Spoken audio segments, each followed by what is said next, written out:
Quelqu'un fait la prière pour recommander notre réunion au Seigneur?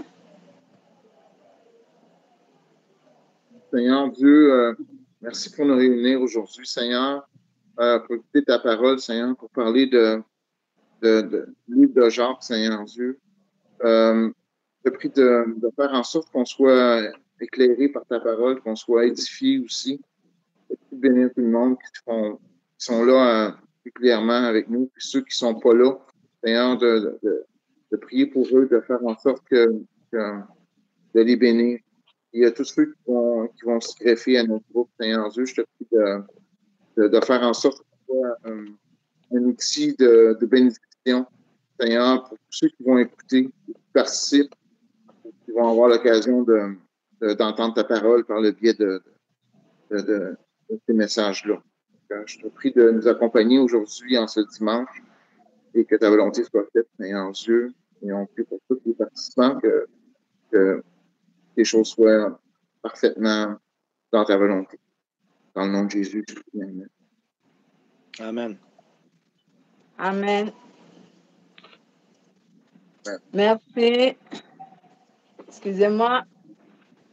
Je vais mettre mon casque. Je pense que ça va m'aider un peu avec le son. Vous me direz si vous m'entendez. Oui, c'est très bien. Vous m'entendez? Oui. D'accord. Merci. Voilà. Nous poursuivons, autant pour moi, avec notre thème, les épreuves et les tentations, qui nous viennent du livre de Jacques, chapitre 1, à partir du verset 2 jusqu'au verset 8. Donc, quelqu'un ferait-il la lecture encore une fois? Es-tu prêt, Pierre? Jacques 1 à 2? Jacques chapitre 1 au verset 2 à 8. 2 à 8, OK. Mes frères, regardez comme un sujet de foi complète les diverses épreuves auxquelles vous pouvez être exposés, sachant que l'épreuve de votre foi produit la patience, mais il faut que la patience accomplisse parfaitement son œuvre, afin que vous soyez parfaits et accomplis sans faillir en rien. Si quelqu'un d'entre vous manque de sagesse, qu'il la demande à Dieu, qui donne à tous simplement et sans reproche, et elle lui sera donnée. Mais qui la demande avec foi, sans douter, car celui qui doute est semblable au flot de la mer, agité par le vent et poussé de côté et d'autre. Qu'un tel homme ne s'imagine pas qu'il recevra quelque chose du Seigneur, c'est un homme irrésolu, inconstant dans toutes ses voies. Amen. Amen. Qu'un tel homme ne s'imagine pas qu'il recevra quelque chose de Dieu, car c'est un homme irrésolu, inconstant dans toutes ses voies. Ça, c'est la parole de Dieu qui nous parle de ce que la foi peut produire. Donc, notre thème étant les épreuves et la tentation, on a parlé dimanche dernier de ce que c'est que les épreuves. Et je vais juste réitérer ce que nous avons appris sur les épreuves. Les épreuves sont des difficultés que les chrétiens rencontrent dans leur marche en Christ. Et ces épreuves consistent à évaluer la qualité de la foi que le chrétien a et de fortifier ou d'affermir celui-ci de nouveau ou de plus en plus dans sa foi. Donc, lorsque nous sommes donc éprouvés, ce n'est pas une mauvaise chose d'être éprouvé. Au contraire, c'est positif que Dieu nous éprouve. Quand c'est Dieu qui éprouve et non pas l'ennemi. L'ennemi est juste un instrument dont Dieu utilise pour accomplir une épreuve. Mais ce n'est pas lui qui décide d'éprouver. Et nous avons appris que c'est Dieu qui permet à l'ennemi de soumettre l'un de ses enfants à l'épreuve pour essayer de permettre à celui-ci de découvrir quelle est la dimension de sa foi. S'il a une foi solide ou alors qu'il a une foi morte. Parce que c'est toujours dans le livre de Jacques que nous lisons qu'il existe la foi ferme et la foi morte. Dans une foi ferme dont on verra qu'est-ce que c'est et une foi morte. Puisque nous sommes dans le livre de Jacques, Jacques en parle, on apprendra cela à la suite de notre enseignement sur le livre de Jacques. On a lu dans Romains chapitre 5 au verset 3 à 5. Aujourd'hui, on va poursuivre avec les tentations. Qu'est-ce que c'est que les tentations? Les tentations sont des impulsions. Ce sont les impulsions ou alors les influences du mal. L'influence du mal qui pousse les hommes à se soumettre facilement au péché et à désobéir à Dieu. Donc, les tentations sont donc les impulsions ou encore les influences du mal qui poussent les hommes à se soumettre facilement au péché et à désobéir à Dieu. Donc, lorsqu'on regarde ici les deux termes, comment ils sont définis, on voit que les tentations ne sont pas pareilles. Les tentations et les épreuves ne sont pas la même chose. Parce que les épreuves, eux, ils sont des difficultés. On doit bien retenir, les épreuves sont des difficultés que les chrétiens rencontrent dans leur vie chrétienne. Et ces difficultés sont ici rapportées par Dieu qui les permet pour faire quoi? Pour permettre aux chrétiens d'évaluer la dimension de sa foi et pour le fortifier, l'affermir de plus en plus. Alors que les tentations sont des impulsions qui manifestent dans le cœur d'un être humain et les influences du mal qui manifestent dans son cœur, les influences qui peuvent être ici l'instinct du mal qui manifeste dans le cœur du chrétien ou encore dans le cœur d'un être humain pour le soumettre au péché et à la désobéissance contre Dieu. Donc, lorsque nous regardons les deux, nous voyons qu'ils n'ont pas le même rôle. Ils ne jouent pas le même rôle. Les épreuves et la tentation ne sont pas pareils parce qu'ils ont des rôles différents et ils ont les objectifs bien différents. Les tentations, eux, ils font quoi? Ils sont des impulsions qui sont suscitées dans nos cœurs. Ce n'est pas Dieu qui les permet. Ce sont les impulsions suscitées dans nos cœurs. Ce sont des influences du mal, l'influence du pouvoir du péché qui influence le cœur de l'homme à partir du moment où l'homme a désobéi à Dieu depuis le jardin d'Éden. Cet instinct du péché est en lui. Cet instinct du péché habite l'être humain. Donc, cet instinct du péché se manifeste par la puissance du diable. Il ne faut pas l'oublier. Pas par la puissance de Dieu, mais par la puissance du diable.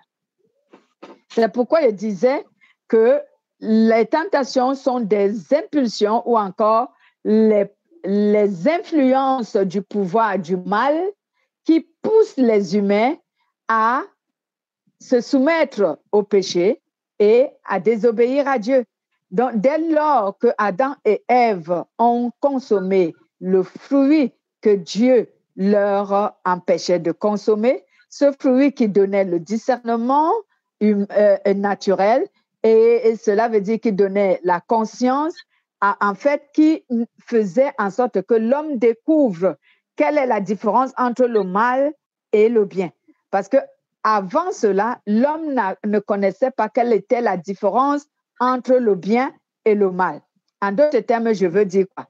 Est-ce que l'homme ne pouvait pas faire ce qui est mal quand il était dans le jardin d'Éden? Si, il pouvait faire ce qui est mal, mais il ne discernait pas que c'est le mal. Et il pouvait faire ce qui était bien, sans toutefois discerner qu'il y a une différence entre le mal et le bien. Mais c'est à partir du moment où il a consommé ce fruit qu'il a eu ce discernement, que le mal est mal et le bien est bien. Alors qu'avant cela, il ne le connaissait pas. Et j'ai pris l'exemple souvent sur les animaux. Les animaux n'ont pas consommé le fruit qui donnait le discernement. Donc, qui donne la connaissance du bien et du mal. Les animaux font du mal, mais ils ne se rendent pas compte que c'est le mal. Ils ne connaissent pas la différence entre le bien et le mal. Ils ne savent pas. Mais pourtant, les animaux font le mal et le bien. Mais ils n'ont aucun discernement qui les fait savoir que ce que tu as fait est mal et ce que tu as fait est bien. Mais les hommes, eux, à travers le fruit qui donnait ce discernement, eux maintenant, ils l'ont consommé et ils discernent bien que ce que je viens de faire est mal et ce que j'ai fait précédemment est bien. Donc, ils connaissent la différence.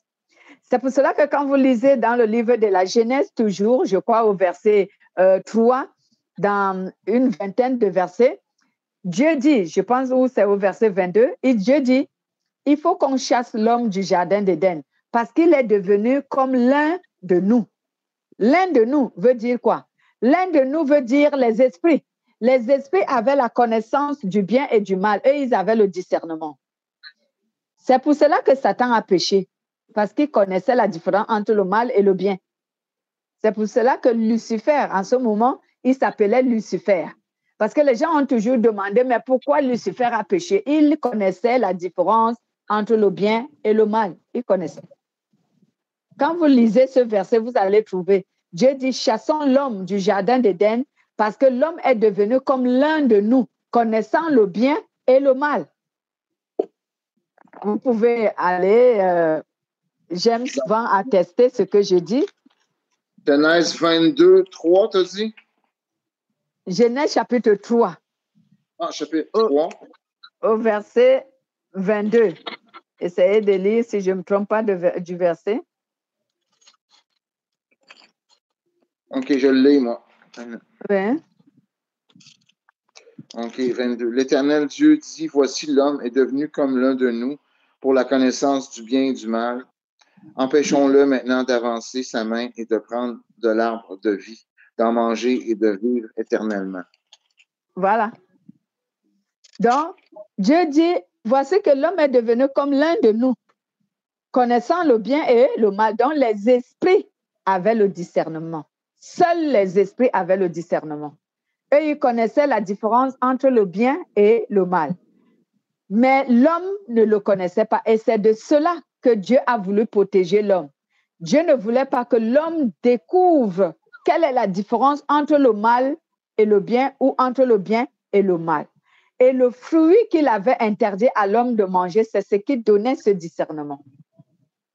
Donc, aujourd'hui, lorsque l'homme est tenté, ce n'est pas la même chose que lorsqu'il est éprouvé. Ce n'est pas la même chose. Parce que la tentation sont des impulsions du mal.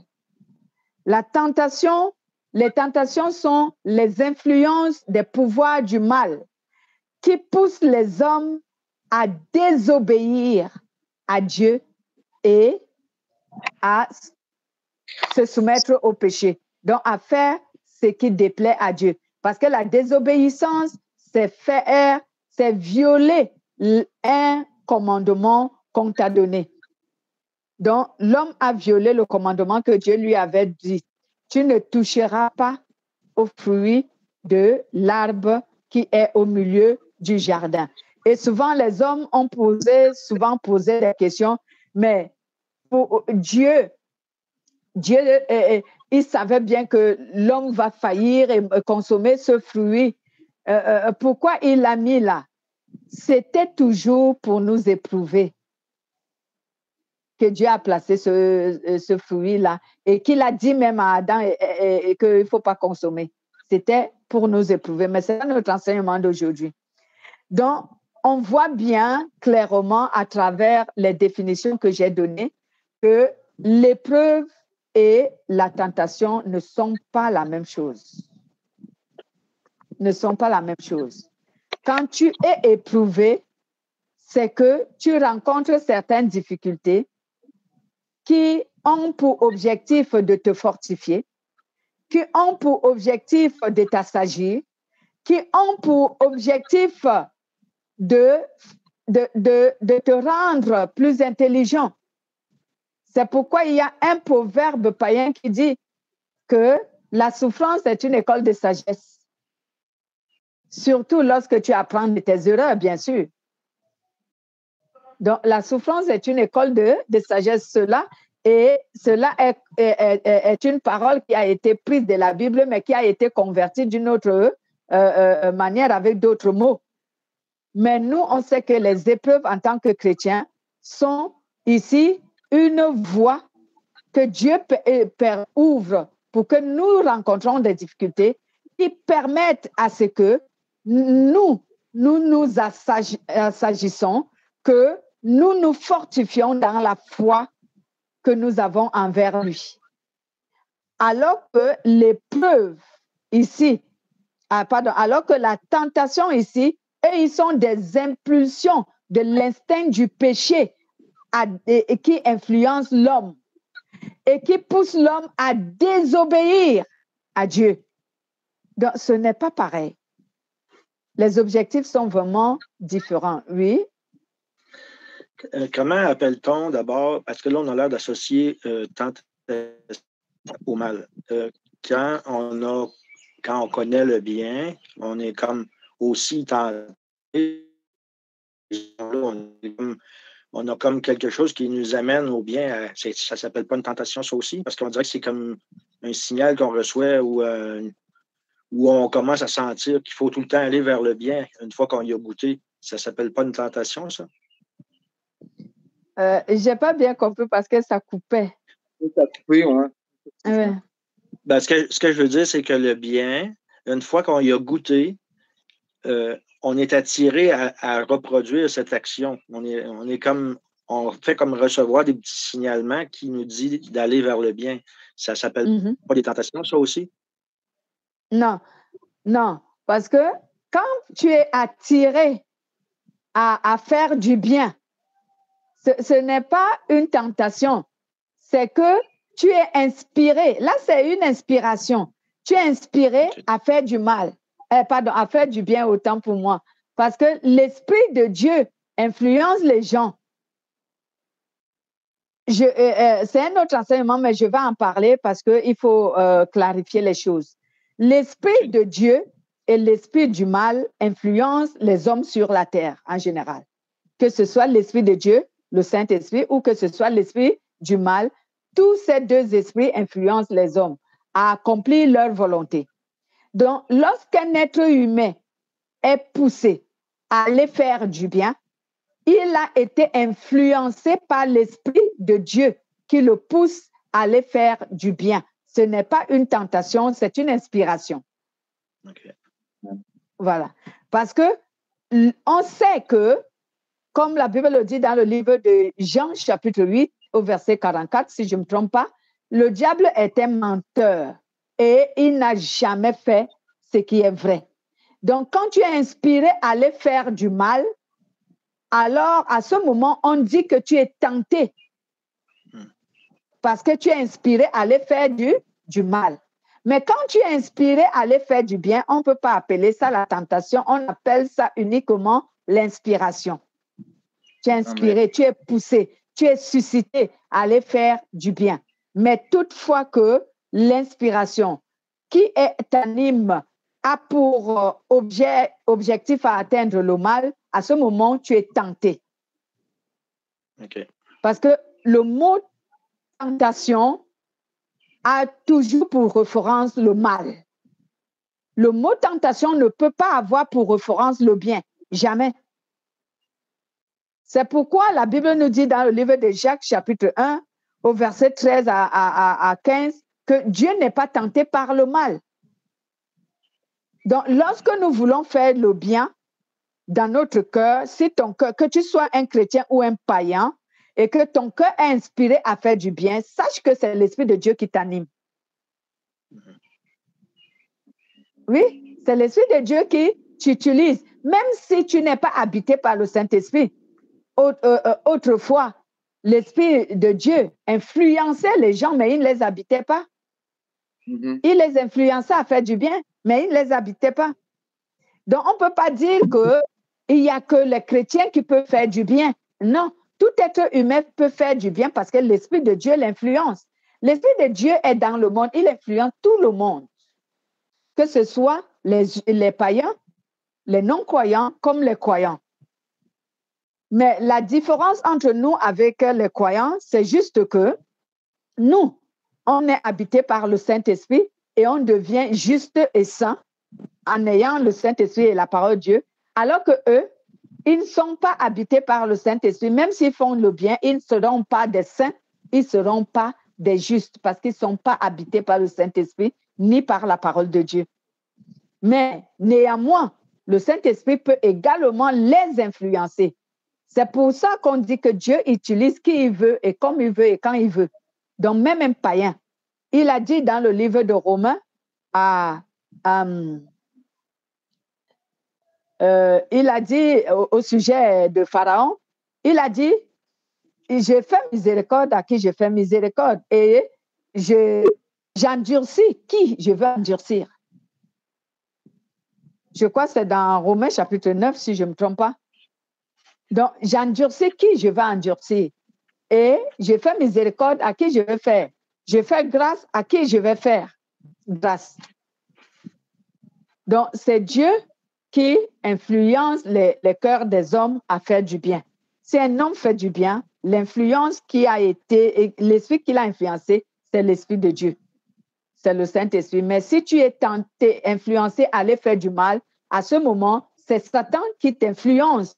C'est le pouvoir satanique, le pouvoir du péché qui t'influence à aller faire du mal.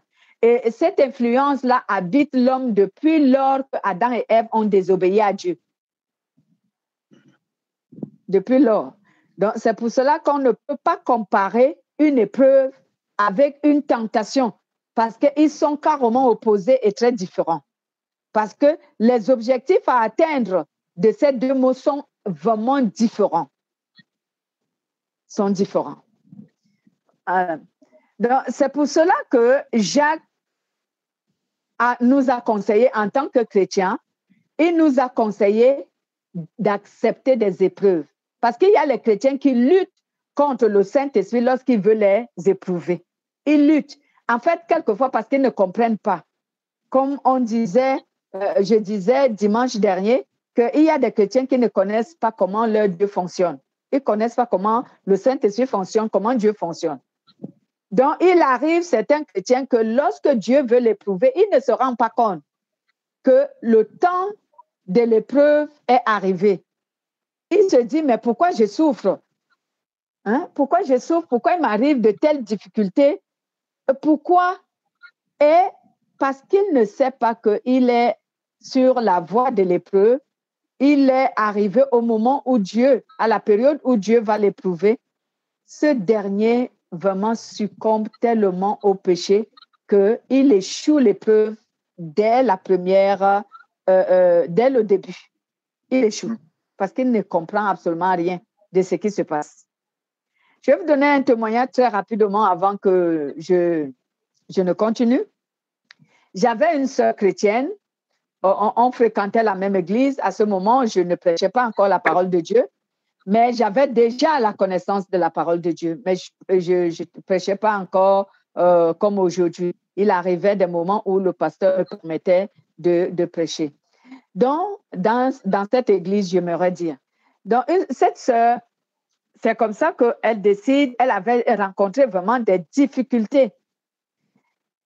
Et elle a elle-même démissionné de son travail. Elle m'a fait part de ça. Elle a démissionné de son travail. Je lui ai dit, ne démissionne pas. Tu n'es pas sûr que la voix que tu entends, elle vient de Dieu. Ne démissionne pas. Elle n'a pas voulu m'écouter. Elle a démissionné. Elle dit qu'elle va aller faire le commerce. Faire le commerce, elle a ouvert sa boutique et elle a ouvert un cybercafé où les gens allaient s'informer pour Internet et tout ça, la communication. Au départ, ça fonctionnait. Après un moment, ça ne fonctionnait plus.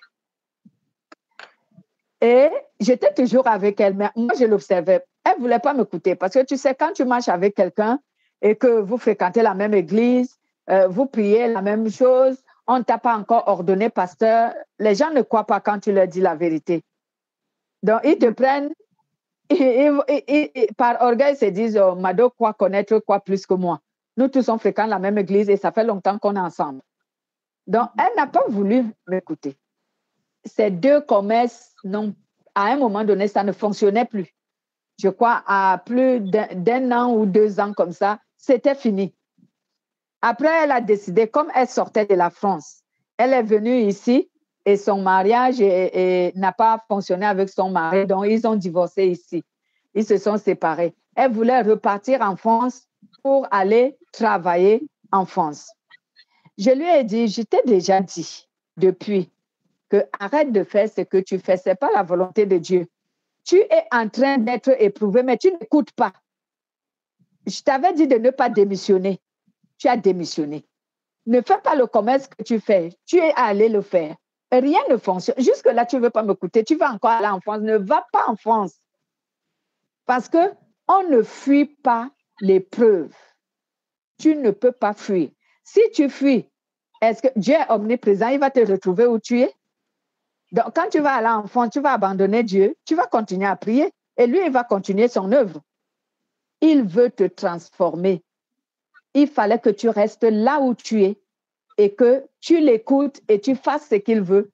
Et plus tard, il te dira clairement ce qu'il faut faire. Et qu'est-ce que tu as y gagné à changer de travail? Elle ne m'a pas écouté, elle est allée en France. Elle a tout vendu. Elle est partie en France. Arrivée en France, elle était bien parce qu'elle n'était pas sans papier, parce qu'elle vivait là-bas avant. Elle avait la carte de séjour. Donc, elle est arrivée, elle a renouvelé sa carte de séjour. Elle a repris la vie en France. Elle n'a que fait 8 mois. Ça n'a pas fonctionné. Elle est revenue. Elle est revenue. Et quand elle est revenue, je lui ai dit, je te dis depuis de te calmer. Tu ne peux pas fuir Dieu. Puisqu'il est en train de te prouver, reste tranquille, supporte la souffrance. En fait, c'est parce qu'elle voulait fuir l'épreuve. Elle ne voulait pas supporter la souffrance. Elle voulait faire des choses par elle-même. Puisque au travail, elle ne voulait pas se soumettre aux ordres du patron. C'est pour ça qu'elle a démissionné. Alors que quand Dieu veut te prouver, en même temps, il veut te délivrer de certaines choses. Cela veut dire de certains comportements qui sont en toi qu'il n'approuve pas. Donc, elle était hostile à une autorité, à l'autorité supérieure. Elle n'obéissait pas à l'autorité supérieure. Donc, Dieu voulait la délivrer de ce comportement, de l'orgueil qui faisait en sorte qu'elle ne puisse pas se soumettre à une autorité supérieure. Elle a démissionné. Donc, regardez, ça n'a pas marché. Tout ce qu'elle a fait n'a pas marché parce qu'elle a échoué l'épreuve. Elle n'a pas voulu se soumettre. Il fallait qu'elle se soumette.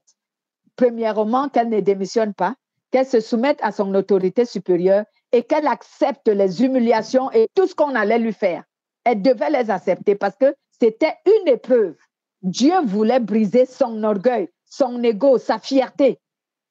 Dieu voulait briser cela parce qu'avec Dieu, nous n'avons pas, on ne doit pas avoir de l'orgueil, de l'ego, de la fierté. Tu es fier de quoi? C'est là qu'on fait la différence entre quelqu'un qui est païen et quelqu'un qui est un enfant de Dieu. C'est là. Oui, c'est là. Un enfant de Dieu n'a pas une fierté personnelle. Un enfant de Dieu n'a pas d'orgueil. Un enfant de Dieu n'a pas cette résistance que nous avons, ce manque d'humilité. Et c'est ce que Dieu, c'est dans ce domaine que Dieu avait décidé de commencer à l'éprouver pour la délivrer des défauts qui étaient en elle, mais elle n'a pas compris. Elle croyait parce que elle fréquentait aussi les églises où on lui disait, c'est le diable qui agit dans ta vie, c'est pour ça que tu souffres. Oh mon Dieu, j'ai horreur de ces églises qui enseignent des choses comme ça. Tu es un enfant de Dieu. Le diable a quel pouvoir sur toi? C'est ça, oui. Quel pouvoir il a sur toi? Tu crois que le diable peut susciter une difficulté dans ta vie étant donné que tu es enfant de Dieu? Non. S'il a pu le faire, c'est que Dieu le lui a permis. Comme on a appris dimanche dernier, il faut comprendre. Si Dieu le lui a permis, alors c'est que ce n'est pas le diable qui me prouve, mais c'est Dieu. Alors il faut que je me soumette. Donc je dois laisser Dieu faire. On pourrait associer ce comportement-là comme l'image qu'on a déjà vue dans la Bible, c'est que quand tu reçois une gifle, tu tends l'autre joue dans le sang. Est-ce que ça fait partie? Voilà, oui, ça fait partie de ça, l'humilité, l'obéissance, la soumission. Si on te gifle de la joue gauche, tu donnes la droite. Cela fait allusion au pardon, à l'amour du pardon. Tu pardonnes les péchés et tu t'humilies et tu te soumets. C'est cela. OK. C'est un peu comme ta foi est utile pour convertir aussi. Justement, ta foi est utile pour convertir.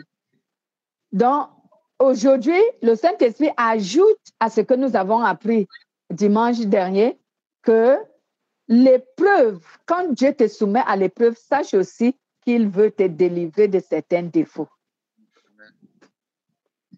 de certains péchés que tu pratiques, qui ne lui plaisent pas. Et j'ai souvent, quand j'ai enseigné sur le thème la délivrance, parce que les chrétiens, on les apprend que la délivrance, c'est quand tu as chassé un démon qui est sorti, c'est que tu étais malade, on a prié pour toi, tu es guéri. Ce n'est pas la délivrance. Ce n'est pas la délivrance. Cela, ce ne sont que des prémices de l'amour de Dieu manifesté pour nous. La véritable délivrance, c'est lorsque tu es délivré du péché, lorsque tu as vaincu le péché. C'est ça la délivrance. Parce que si tu as vaincu le péché, tu n'es plus sous l'emprise du diable. Et le péché n'a plus autorité ni pouvoir sur toi. Alors, toi, tu es un homme libre, tu es affranchi. C'est pourquoi la Bible dit dans le livre de Jean, chapitre 8, au verset 32, où la Bible dit, tu connaîtras la vérité et la vérité t'affranchira. Affranchir, là, veut dire délivrer. Donc, quand Dieu nous éprouve, on doit savoir que on a des défauts que Dieu n'approuve pas. Et il veut nous délivrer de ces défauts. Il veut nous délivrer de ces défauts-là. Et beaucoup de chrétiens ne le comprennent absolument pas. Donc, quand ils commencent à souffrir, ils se disent, ah, c'est le diable qui est en train d'agir, mais il n'agit pas pour rien. Soit tu lui as donné l'accès, soit c'est Dieu qui l'a ordonné d'agir. Et comme la Bible nous enseigne dans le livre de 1 Pierre chapitre 4, la Bible déclare que il ne faut pas qu'un chrétien puisse souffrir comme un pécheur. Donc, cela veut dire que les souffrances qui manifestent dans la vie d'un chrétien peuvent être provoquées par deux choses. Soit par l'épreuve que Dieu permet, soit ce sont les conséquences de ton péché. Alors, il faut que tu découvres quelle est l'origine de la souffrance dont je subis. Est-ce l'origine de mon péché? La conséquence de mon péché? Ou alors, est-ce Dieu qui m'éprouve? Mais on reconnaît que Dieu nous éprouve lorsqu'on n'a commis aucun péché, lorsqu'on s'examine et on voit qu'on n'a commis aucun péché, mais néanmoins, on est soumis à beaucoup de souffrances et de difficultés. Ouais. Vous vous rappelez, je reviens sur l'histoire de Job. Vous vous rappelez que ses 3 amis sont venus lui dire que tu as péché, repens-toi, parce que une telle souffrance, tu ne peux pas souffrir comme ça si tu n'as pas péché. D'une part, ils avaient raison, mais d'autre part, ils avaient tort. Ils avaient raison pourquoi? Ils avaient raison parce que un être humain ne souffre que pour 2 causes. Soit c'est son péché, et on a appris que le péché, c'est la malédiction, et la malédiction soumet à la souffrance. Soit l'homme souffre parce que Dieu l'éprouve.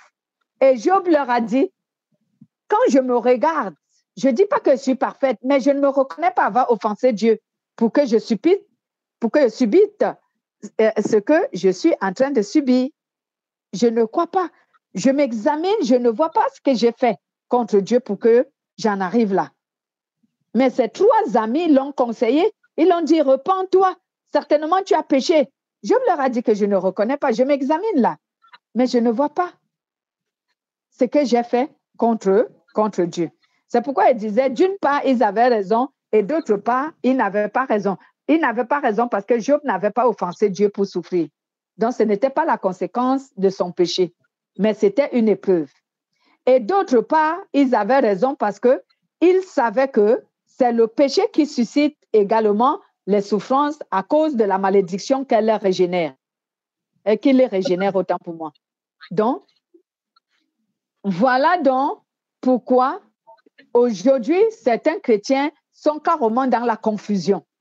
Quand ils souffrent dans un domaine ou dans un autre, ils attribuent tout à Satan. Non, Satan n'agit pas de son chef sans que tu ne l'aies donné l'autorisation ou l'accès.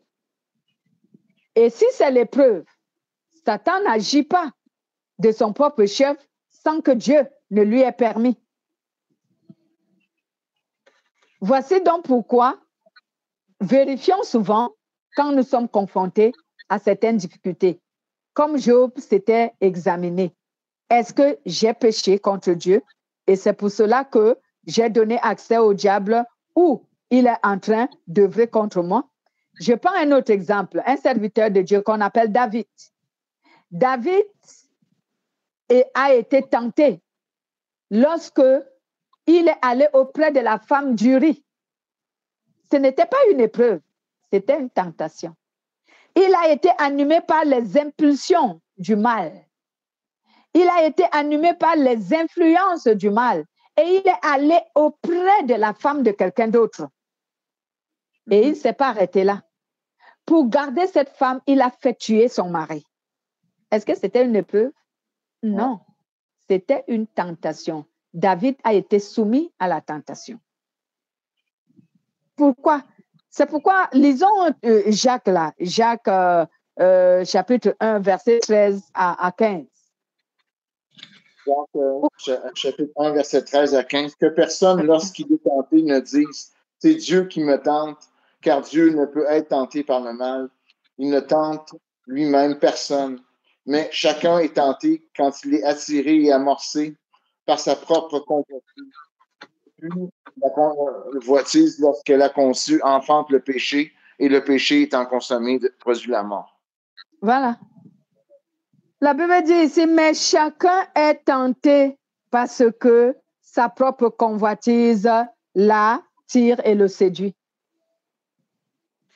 David a été séduit. Il l'a convoité et il a été séduit et il a été soumis au péché. Donc, lorsque David a fini de commettre ce péché, la souffrance a apparu dans sa vie. Il a commencé à perdre les enfants que concevait cette femme de Bathsheba. David a imploré Dieu. Mais est-ce que c'était la faute à Dieu? Est-ce que c'était une épreuve? Non, c'était la conséquence du péché de David. C'était la conséquence de son péché. C'est pour ça qu'il a souffert. Donc, David ne pouvait pas dire que Satan me prouve. Satan ne prouve pas les gens. il soumet les gens à la tentation, il n'éprouve pas les gens. Donc, David, lui, il a vécu la tentation à ce niveau. Mais Job, lui, il a vécu l'épreuve. C'est carrément opposé. Les deux souffrances sont opposées. Les deux souffrances n'ont pas la même origine. Donc, je disais donc, quand on continue, Jacques nous encourageait donc à accepter l'épreuve qui nous permet de faire quoi? De lutter contre la tentation. Parce que c'est quand tu es éprouvé et que ta foi devient solide que tu peux maintenant surmonter les tentations. Donc, qu'est-ce que Jacques voulait nous dire?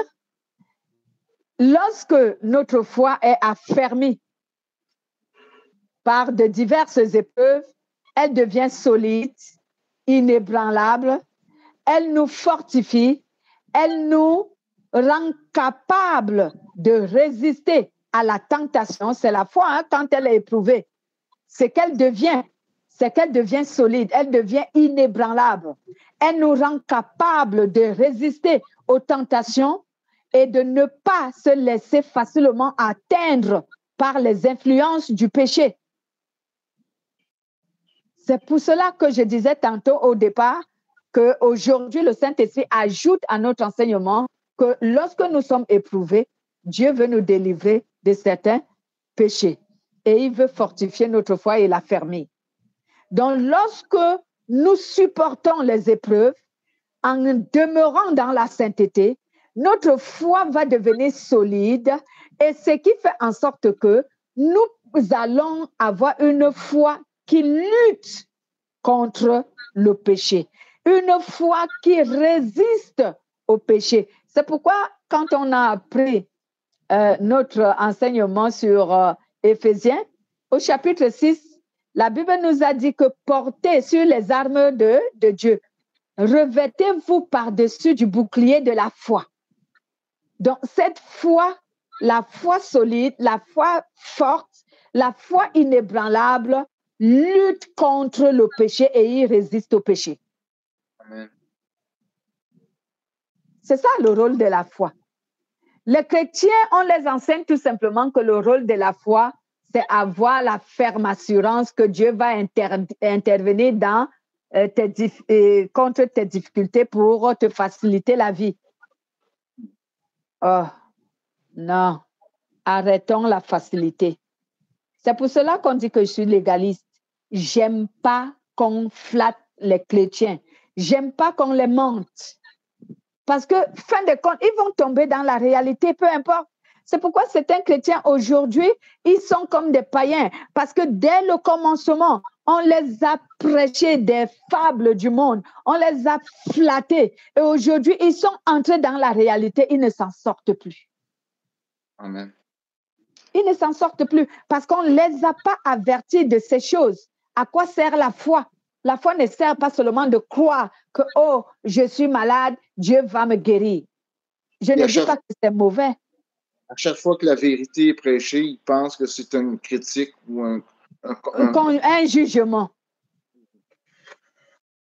Donc écoute, la foi, excusez-moi, la foi n'est donc pas seulement le fait de croire que Dieu va me guérir, Dieu va corriger et restaurer ma vie, les mots qu'ils aiment. Dieu va restaurer ma vie. Je ne refuse pas. Je ne dis pas que Dieu ne le fait pas. Dieu le fait. Mais quel est le véritable objectif que Dieu veut atteindre dans notre vie? C'est de nous donner la foi inébranlable parce qu'il sait que nous sommes les ennemis du monde. Il sait que nous sommes les ennemis du mal et que vivant dans le monde, le mal va nous poursuivre. Le mal va nous combattre. Le mal va lutter contre nous et il faut que nous soyons fermes pour vaincre. Dieu le sait. C'est pourquoi Jésus a dit, lorsqu'il a prié pour ses disciples avant d'entrer dans monter sur la croix, quand il devait partir, il a prié pour les apôtres. Il a dit, Seigneur, Seigneur, je les envoie dans le monde comme toi, tu m'as envoyé dans le monde. Sanctifie-les avec ta parole. C'est que solidifie-les. Je ne les enlève pas du monde. Il a dit, je ne les enlève pas du monde. Est-ce que toi et moi, nous sommes enlevés du monde? Nous vivons au milieu de ceux du monde. On sera confronté aux difficultés, aux adversités, aux oppositions, à l'humiliation, à la haine, au rejet. Alors, il faut que tu aies une foi solide. Si tu n'as pas une foi solide, tu vas rétrograder, tu vas renoncer à la foi. Et même quelquefois, tu ne sauras même pas que tu as renoncé à la foi. Parce que tu suis les enseignements sur l'Internet, tu vas croire que tu as encore la foi. Tu n'as rien. Ta foi, elle est morte. Tu n'as plus la foi. Elle est morte. Parce que si une foi n'est pas solide, elle meurt. Elle meurt. Et la foi morte ne plaît pas à Dieu. Elle ne plaît pas à Dieu. C'est pour cela, excusez-moi du temps, il faut que je termine ça. C'est pour cela que Jacques a donc dit ici au verset 5, il a dit, si quelqu'un d'entre vous manque de sagesse, qu'il la demande à Dieu, qui donne à tous libéralement et sans faire de reproche, et elle lui sera donnée. Mais qu'il la demande avec foi, sans douter, car celui qui doute est semblable au flot de la mer que le vent agite et soulève. Qu'un tel homme ne pense pas qu'il recevra quelque chose du Seigneur, car c'est un homme irrésolu et inconstant dans toutes ses voies. Donc, Jacques veut nous dire ici que si nous n'avons pas une foi éprouvée, une foi solide par les épreuves, si nous n'avons pas une foi solide, alors qu'est-ce qui va se passer? Ce qui va se passer, c'est que notre foi va mourir. Et une foi morte, c'est que tu n'es plus agréable à Dieu. Tu n'es plus agréable à Dieu. Ta foi, elle est morte. Tu n'es plus agréable à Dieu. Donc, voici comment les chrétiens se font piéger avec les faux enseignements, avec la facilité, parce qu'ils aiment lorsqu'on leur donne tout ce qu'ils veulent entendre. Les chrétiens ne sont pas aujourd'hui à la recherche de la vérité. Ils sont à la recherche de la consolation. Qu'on leur donne les paroles qu'ils veulent entendre. Qu'on leur donne les paroles qui les soulagent dans leur péché. Qu'on leur donne les paroles qui les flattent et qui ne condamnent pas leur péché. À cette parole, ils disent Amen. Mais lorsqu'on leur donne la parole qui soigne leur âme et qui leur délivre du péché, ils se fâchent. C'est vrai. Ils se fâchent. Ils ont une foi morte. Dieu veut que nous ayons une foi ferme. Parce qu'il sait là où il nous a laissés. Il nous a laissés dans le monde. Il a dit, je ne les ai pas enlevés du monde. Ils sont dans le monde. Fortifie-les. Et nous ne pouvons pas être fortifiés d'une autre manière si nous ne passons pas par les épreuves pour que notre foi devienne solide, pour que notre foi devienne ferme. C'est en ayant donc les épreuves que notre foi deviendra ferme. Si un chrétien n'a pas cette foi-là, la foi solide, ce chrétien ne sera pas agréable à Dieu. Lisons Hébreux 11, 6. Hébreux 11, 6. Hébreux chapitre 11 au verset 6. La Bible nous dit ici, « Or, sans la foi, il est impossible de lui plaire. Celui qui s'approche de Dieu doit croire qu'il existe et qu'il récompense ceux qui le recherchent. » Est-ce qu'il a dit qu'il récompense ceux qui croient qu'il va intervenir dans leur vie? On a dit il récompense ceux qui le recherchent. Rechercher Dieu ici, c'est obéir à Dieu, c'est faire la volonté de Dieu. Amen. Donc, si tu ne fais pas la volonté de Dieu, tu ne recherches pas Dieu. Tu recherches la satisfaction à tes attentes, mais ce n'est pas Dieu que tu recherches. Donc, l'homme ne plaît pas à Dieu s'il n'obéit pas à Dieu. Donc, la foi qu'on parlait ici, c'est la foi avec les œuvres. Quelles œuvres? Les œuvres de l'obéissance. Si toi, tu crois seulement que tu es là, tu es dans ton péché, tranquille, et tu te séduis en disant Dieu va intervenir dans ma vie, tu es dans une foi morte.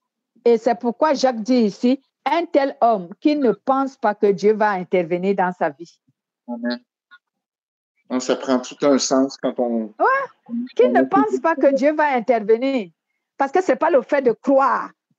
Comme on définit la foi de manière aussi simple dans Hébreu. La foi, c'est avoir une ferme assurance, etc. Donc là, ils ont une ferme assurance et ils attendent les choses qu'ils espèrent. Non. La véritable foi, c'est celle qui supporte les épreuves et qui sait les surmonter avec sainteté et obéissance. C'est cela la véritable foi. Si tu n'as pas cette foi, Jacques te dit ici que ne t'attends pas que Dieu va intervenir dans ta vie. Ne t'attends pas. Dieu ne va pas intervenir. Parce que ta foi, elle est morte. Elle n'est pas vivante pour Dieu. Dieu veut une foi vivante. Parce que c'est elle qui surmonte les épreuves. C'est elle qui supporte tout ce que tu peux vivre dans les épreuves. On t'humilie, tu continues à aimer Dieu.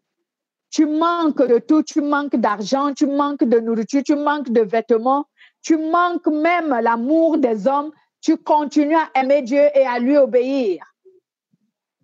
Tu as l'adversité, l'opposition, la haine des hommes et tout. Toi, tu continues à les pardonner, à les aimer, à prier même pour eux. C'est pourquoi Dieu a dit, priez pour vos ennemis, bénissez ceux qui vous maudissent.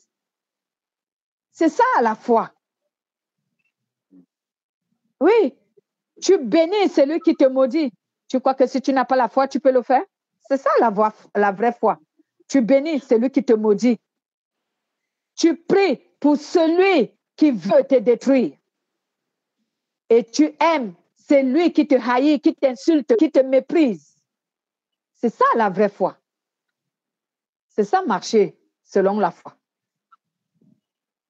Mais aujourd'hui, la foi est restée tout simplement l'opération des miracles. Je crois que Dieu va me donner le travail. Je crois que Dieu va me donner le mari. Je crois que Dieu va me donner l'argent. Continuez à croire. Vous allez bien croire. Dans le négatif, Dieu ne va rien faire. Il a dit lui-même qu'un tel homme ne croit pas que Dieu va intervenir dans sa vie. Si c'est la foi morte que nous avons comme chrétiens, Dieu n'intervient pas. Parce que Dieu est un Dieu vivant. Lui-même, il a dit dans le livre d'Apocalypse que si tu n'es ni froid, ni chaud, si tu es tiède, je vais te vomir. C'est ce que Dieu a dit. C'est ce que le Seigneur nous a dit. Si tu n'es ni froid, ni chaud, et que tu es tiède, je vais te vomir.